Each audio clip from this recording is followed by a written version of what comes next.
Gyles Brandreth has recalled the moment the late Queen Elizabeth II made a brutal quip to a famous governor. Writing in his reissued biography of the late monarch, Mr Brandreth talked about the comment the Queen made to former Governor of the Bank of England, Mervyn King. The famous quip was made when the Queen visited the Bank of England in 2008 in the middle of the worst financial crisis since the financial crash of 1929.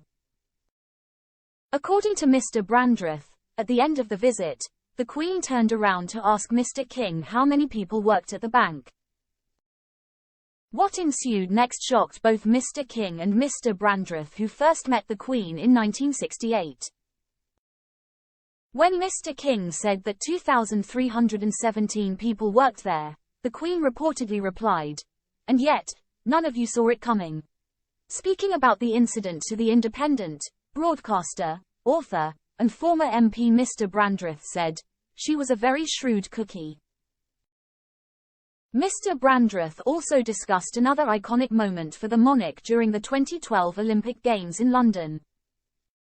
He said, "We got a flavour of the Queen, I think, when she let her hair down for that wonderful sketch at the London Olympics, with Daniel Craig as James Bond." Mr Brandreth also touched on the Queen's famous sketch with Paddington Bear, an event which he described as an absolute enchantment. As well as writing about the Queen, Mr Brandreth has also written about the late Prince Philip. He said writing his biography was a frightening experience, because the Duke of York disliked being interviewed. Mr Brandreth explained what it was like to interview Prince Philip and how he would react afterwards and correct his proofs.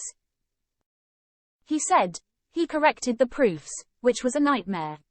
But he didn't challenge any opinion, he only challenged matters of fact.